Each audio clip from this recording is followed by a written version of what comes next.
Welcome to News Inside. I'm An Zhanghan. We're joined by three panelists today. Professor Shin Sang-hyuk from Kyung University Graduate School of International Studies is with us. Dr. Bong Young-sik from the Asan Institute for Policy Studies is back as well. And we are joined today by Dr. Kim Cheol-woo from the Korea Institute for Defense Analyses. Welcome to the show.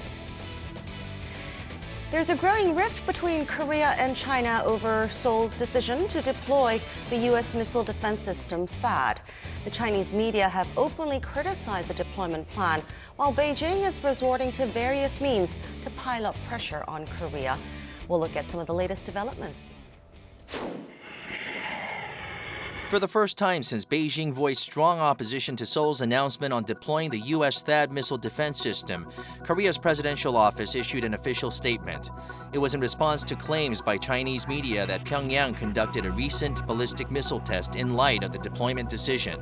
중국 측은 우리의 순수한 방어적인 조치를 문제 삼기 이전에 한반도와 동북아의 평화와 안정을 깨고 있는 북한에 대해서 보다 강력한 문제 제기를 해야 할 것이라 생각합니다. Ever since Seoul's defense ministry in July announced it would deploy the THAAD system to South Korea, the Chinese government has been voicing its opposition through various channels. Beijing's foreign ministry issued a statement against the decision, while its defense ministry hinted it could use military countermeasures.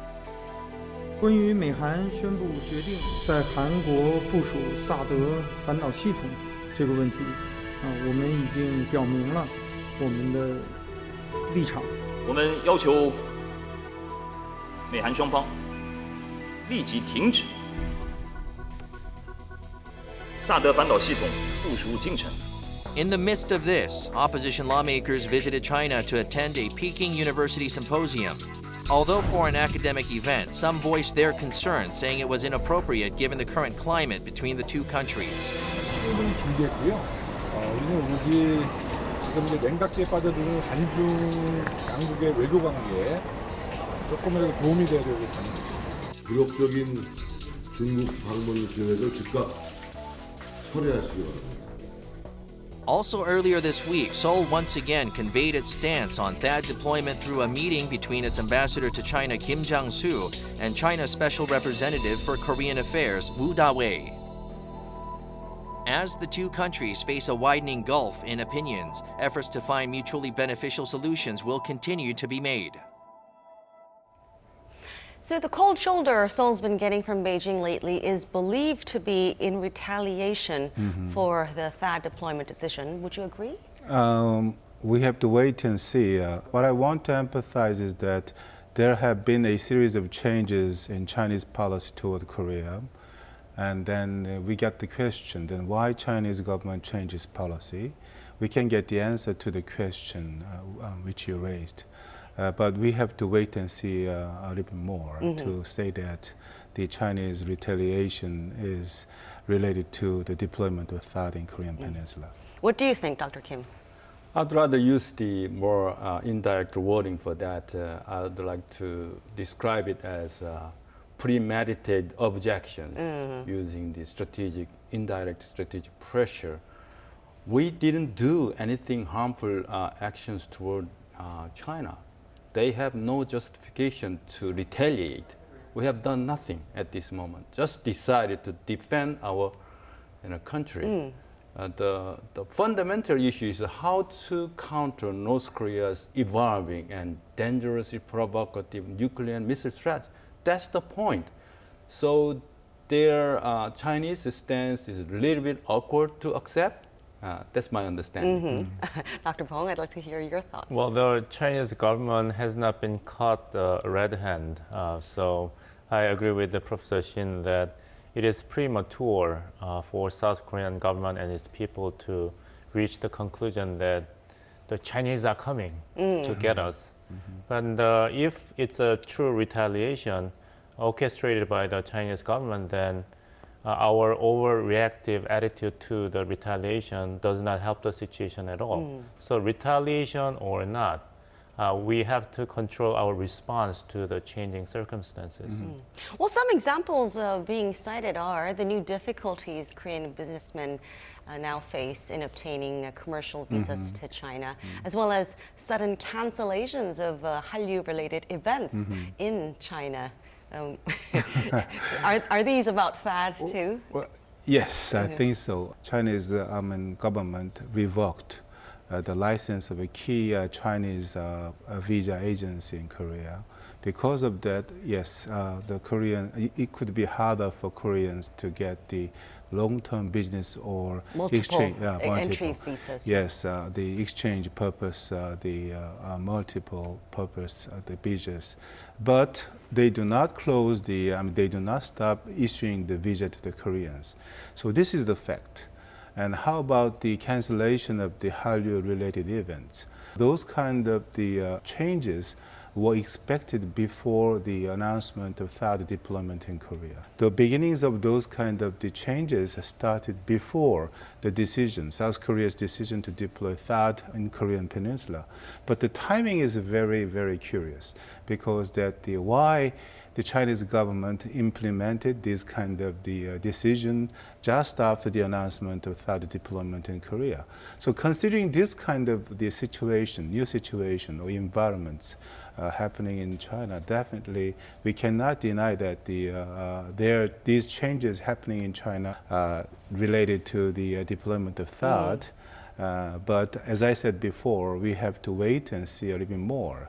I think the Chinese government will be extremely, careful in taking the retaliatory actions against the South Korean economy because Korea and China share many things in economic field. So, they cannot unilaterally give economic damages on the Korean side by taking retaliatory action because that if they take a revenge action against Korean the economy, they will take also some damages in their economy. Now, we've seen Beijing use interviews with Korean anti-THAAD lawmakers to push its agenda in state-run media. And also, there were 6 members of the opposition Minju Party that went to China this week to discuss the THAAD issue, which caused a lot of debate in the political circles. Do you think these actions are for the better or for worse? The decision of that deployment was totally based on military perspective. Yes, but military, this kind of a decision has closely related with the DIE factor, so-called diplomacy, information economy. The problem is year 2016 started with the frozen nuclear test, and in June, they argued that they successfully launched the Mustan missile. That's the critical threshold. They crossed the red line. So we have the last indispensable choice to deploy that to defend Korea. So it started the military effectiveness perspective, but it's all related with intermingled with the domestic political. All controversy makes agenda setting again. Shifted from North Korea all the way to the Beijing and the domestic infighting. That's the real problem of this hard issue. So let's get back to the real core of these controversies, which is the nuclear ballistic missiles. That's the point. Well, could Beijing be deliberately trying to fuel the discord over THAAD that has been suggested by some pundits, trying to divide the public and therefore stall the deployment of THAAD? Yes, indeed. They've researched this issue over a couple of years, and they know how the public opinion is divided about THAAD issues, particularly when the final decision has made to the Seongju city. The local residents' intensity of objections and the method of expressing their ideas is somewhat different. So they know the media's impact to set the new positioning regarding the sad issues. The Chinese government-controlled media outlets fully aware of the significant impact of this side. So I think Chinese stance at this juncture is more delved into the psychological warfare using the other side of controversies within Korea. So overall, the Chinese stance is not directly related to the economic side, but they are fully aware of this THAAD system is not aimed at Chinese deterrent capabilities. Actually, if they want the offensive side, there will be some obstruction for their purposes. But it's purely defensive weapon system, intercept and firing the intercepting missiles. That's the point. So I think the Chinese approach is somewhat premeditated and very skillful approach. Not surprisingly, Pyongyang has stepped up its anti-THAAD rhetoric alongside China. Now, one fallout from that may be that newly found common agenda will encourage China to loosen its sanctions on North Korea. What do you think? There is a high probability that China will take advantage of the current situations to keep the strategic balance between the two Koreas to maximize its own strategic interest. And North Korea has been under increased pressure by economic sanctions, multilateral and unilateral, since its fourth nuclear test. So it must be a great opportunity for North Korea to try to breathe, and to find some elbow room to shirk off the pressure of economic sanctions by closing the distance between Beijing and Pyongyang. And from the Chinese standpoint, then embracing North Korea closer will definitely put additional pressure on South Korea, hoping to make South Korean government to think twice about how to proceed with this scheduled deployment of THAAD.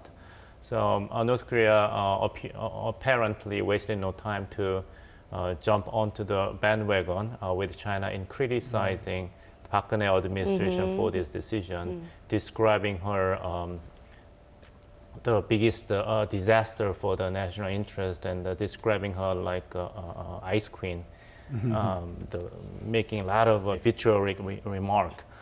So North Korea is really trying to seize the opportunity. Well, the latest developments have forced Korea to re-examine its relationship with China. I mean, under the Park administration, there had been high hopes for stronger ties with Beijing, perhaps even as strong as Korea-US ties. But maybe we were aiming too high. But the President Park Geun-hye administration, she personally have met President Xi Jinping more than 6 times officially, and on top of that, a lot of international, summit meetings. There is a cross contact and intimacy, even certain level of chemistry between. The personality between Chinese leader and South Korean president. Last September, actually, she even attended the Chinese victory parade. Right. Despite the understandable discomfort from Washington. But at this point, we have to reevaluate what's the real purpose of Chinese geopolitical stance toward Republic of ROC-US strategic alliance. This alliance is not against the Chinese rising power. It's for the total deterring the North Korean provocative actions. Particularly, the main theme of the Chinese argument is for the peace and stability on the Korean Peninsula.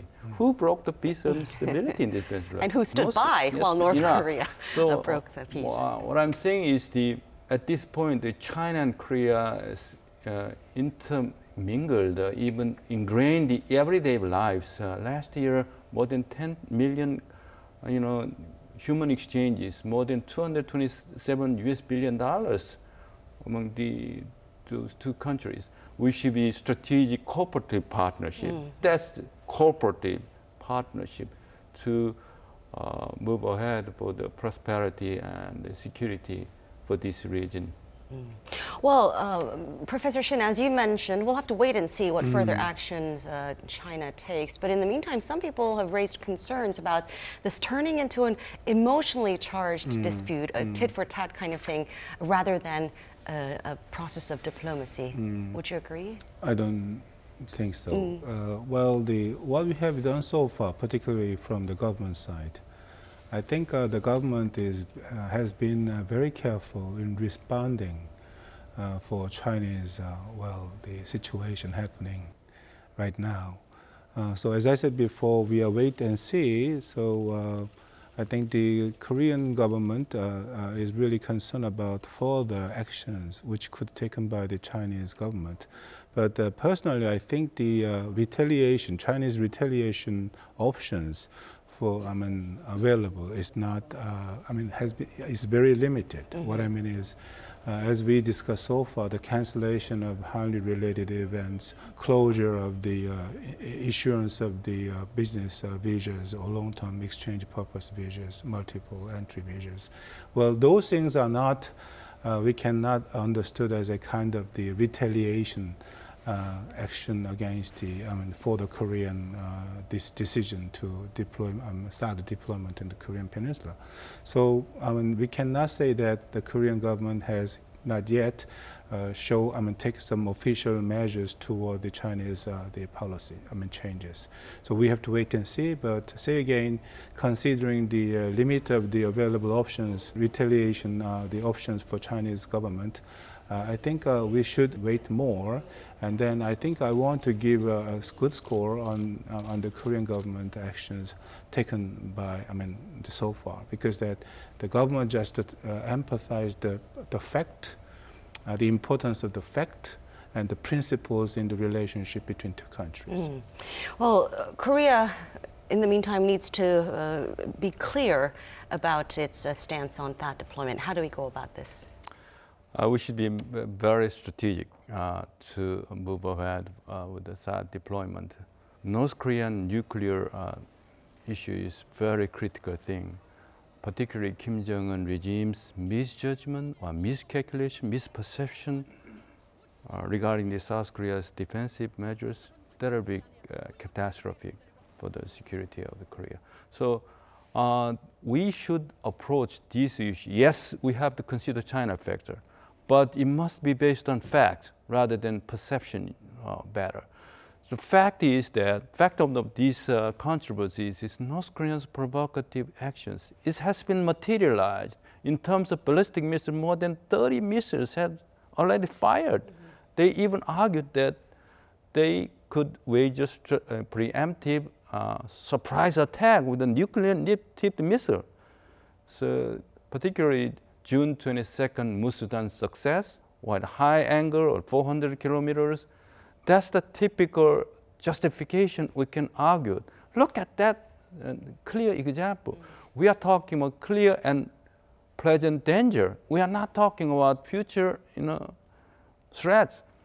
Even the 30-something-year-old Kim Jong-un's reckless and unpredictable behavior, that's the real WMD. What I'm saying is, so we have to consider, yes, diplomacy, information, military, and effective. Fundamental starting point must be fact-based military approach. So we have to prepare the worst-case scenario, which comes from the North Korea. Well, China is not only an important partner for Seoul in dealing with North Korea, it's also our largest trading partner. So can we resolve this conflict through diplomatic means? I think so. I agree with Professor Shin that we have not even reached that critical point that China and South Korea are in a crisis in terms of diplomatic relations. We are not there yet. So we have to guard ourselves from some unfounded anxiety not based upon hard facts. What is important here is to deliver the clear message to each other that some wrong strategic moves or wrong messages to each other may not only ruin the bilateral partnership, but it also generates unwanted negative effect on these two countries' other external relations. Because other countries also observe the way China and South Korea are talking to each other and dealing with each other on this difficult issue. So the way China is going to deal with South Korea in the aftermath of the decision to deploy the THAAD on its soil will determine how other countries will perceive China as a rising hegemonic power and future partner.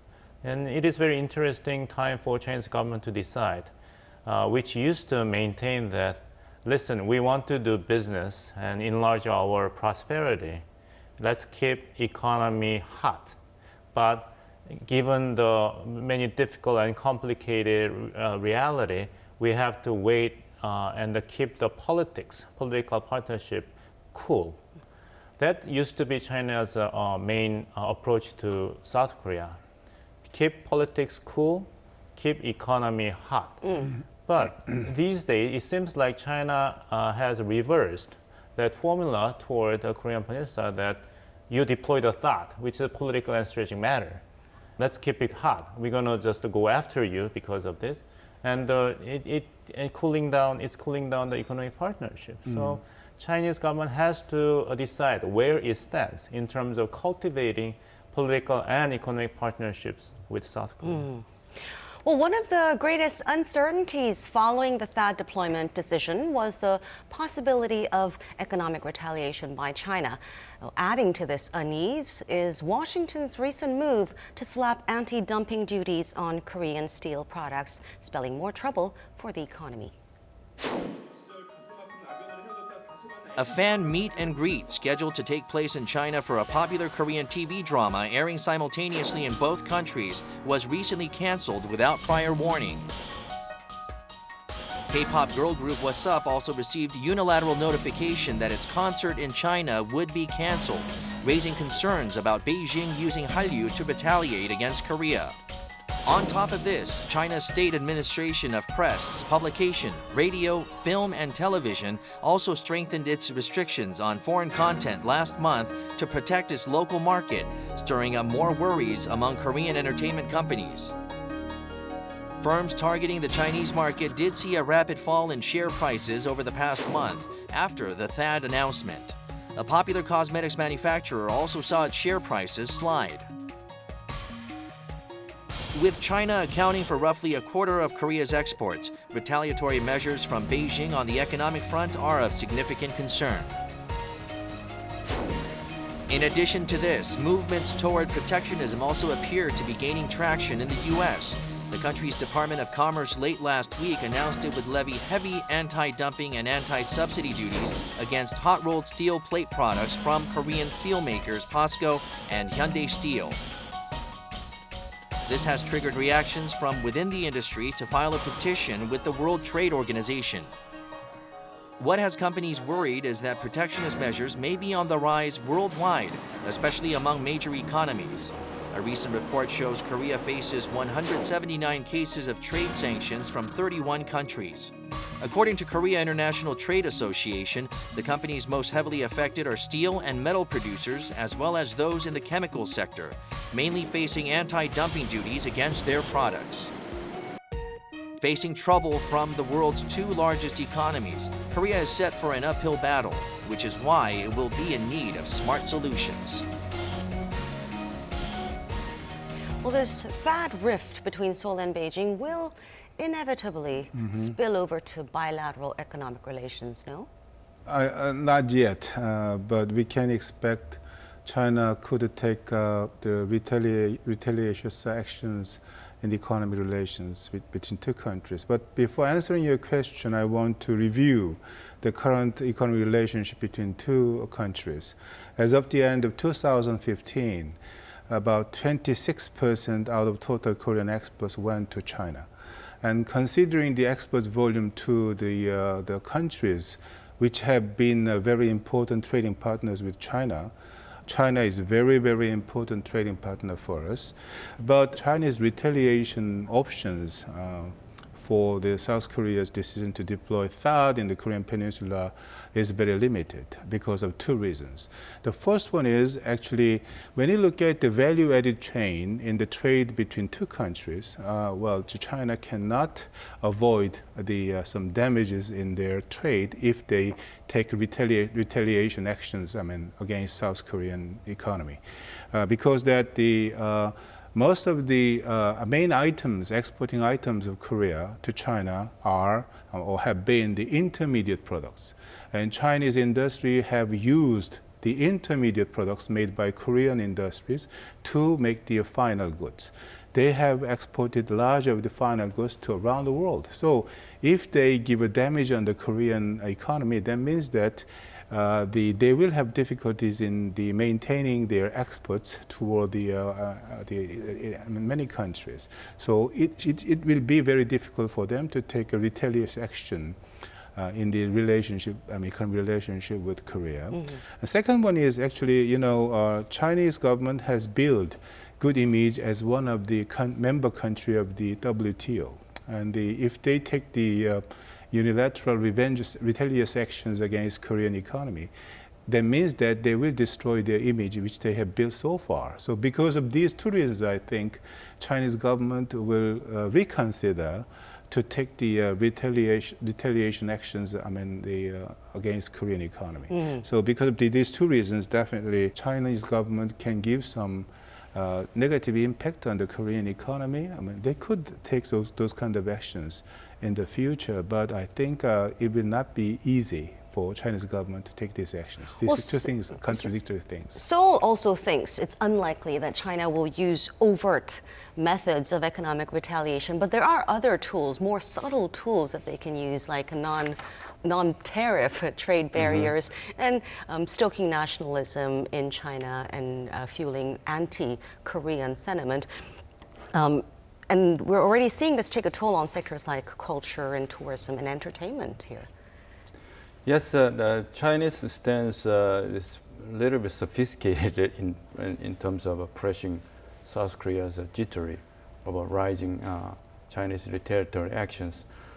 Actually, in the high-tech arena, even the China and South Korea competing each other, particularly in terms of smartphones, all the home appliances in every field. So China is not behind the race countries. We are competing each other in certain areas. So China's stance in terms of retaliatory is very strategically premeditated objections. So what I'm saying is this is not a garlic war. It's very competitive, dog eat dog world, So I think money matters, But everybody scares about the money's crunches, money's problems. But what about the nuclear issues? The scariest thing is misjudgment. What I'm saying is Chinese decisions not always correct. Even our government, President Park Geun-hye government decision cannot be always correct.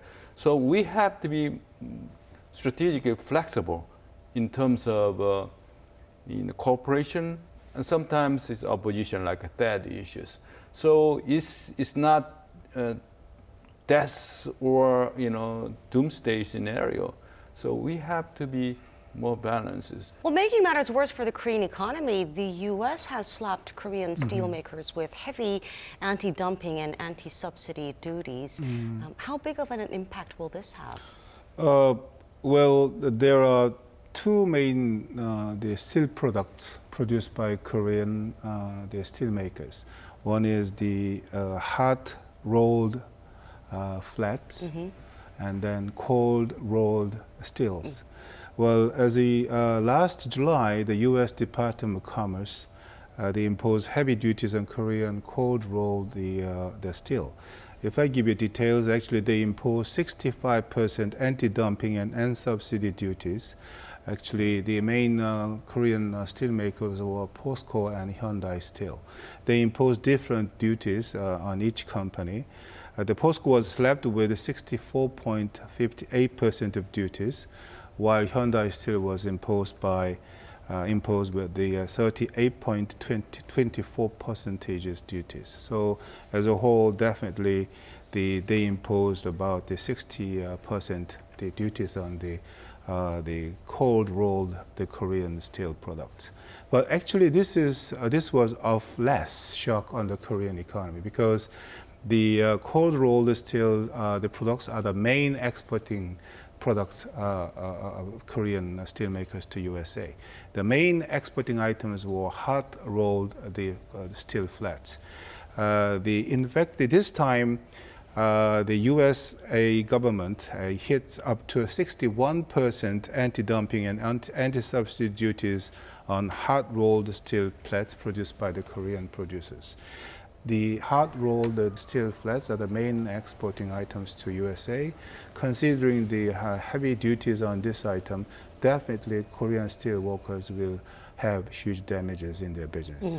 Well, Korea was one of the 7 countries included on the U.S. Steel import tax list. But remember, China was hit with tariffs of over 500% for its cold-rolled steel. So this has led some people to wonder that countries like Korea are maybe just collateral damage in a fight between 2 giants, namely the U.S. and China. Yes, I think so. Because, the USA has taken quite hostile stance towards the Chinese government because, as we know very well, China and USA have been fighting, so-called competing to take the initiative power in the Asia-Pacific region, definitely.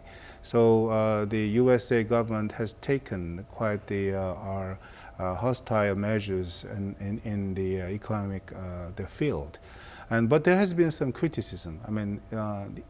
Those kind of measures has been tuned to attack the Chinese economy. So on the part of the USA government, it could be quite burdensome. So maybe to avoid those kind of criticism, they wanted to also use this opportunity to control, to readjust the economic unbalance with Korea. So I think those kind of scenario or analysis could be quite possible. And then, so in some sense, we became a scapegoat in the competition between 2 giants. Right.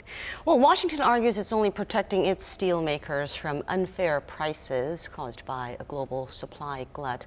But others say it's a political move, and we've actually seen a resurgence of protectionist sentiment in the U.S. presidential race as well. So which story are we to believe? Well, I think all the stories has validity. We have the precedents. In 2001, the Bush administration actually mobilized a safeguard measure to allegedly protect the domestic steel makers from unfair practice by foreign competitors.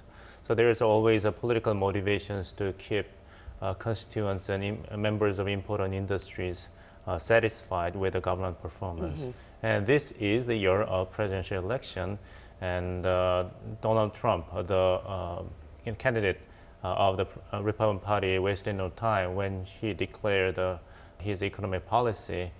He tried to show that his vision of economic prosperity of the greater America is based far more than just a trickle-down economy. And he tried to show the image as a political leader who genuinely care about the middle class. So he attacked the Democrat Party candidate Hillary Clinton that when he gets elected as the President of the United States, he will scrap the NAFTA, which was authorized by Senator Hillary Clinton's husband, then President of the United States, Bill Clinton. And he also added that electing Hillary Clinton is to endorse TPP. So he tries to, identify the TPP and the other unpopular multilateral economic arrangements with his political opponent. So, but Mrs. Clinton has also hinted at... right, so that's in line with the traditional position of a Democratic Party, which has been strongly supported by labor unions and the blue-collar workers. So there is a kind of escalation between the 2 parties. The Republican Party, which used to be really big on free trade, has changed with this outside candidate. And now Democratic Party is responding to the hardline rhetoric uttered by Mr. Donald Trump, emphasizing protecting domestic industries and consumers. So China and South Korea, India, all these major trading partners of the United States have been sandwiched in this very harsh and competitive political rhetorics. Well, as a country heavily dependent on exports, this rings a lot of alarm bells for Korea. So what can Korea do to counter this rise of protectionism? Well, first of all, the Korean industry themselves should prepare for those kind of worldwide protectionism. There have been very detailed strategies. If I introduce the first one of them, the first one is actually the industry should make every effort to improve the quality of the products. That means that the Korean industry should focus on the technology-intensive industries, which means that the technology-intensive market in the products market will be the seller's market, not buyer's market. That means that we can keep the high values on our products. That can be one of the strategies which the Korean industry can take. Second one is that, in fact, the Korean industry should increase their investment. Well, I mean, foreign direct investment. The purpose of foreign direct investment to get the ownership of their companies in other countries. That means that by having their business entity in other countries, they could avoid the protectionistic trade policies. And the last one, I mean, the last efforts which the Korean industry can make is that they strengthen their network themselves to get the more information of the protectionistic measures taken by many countries.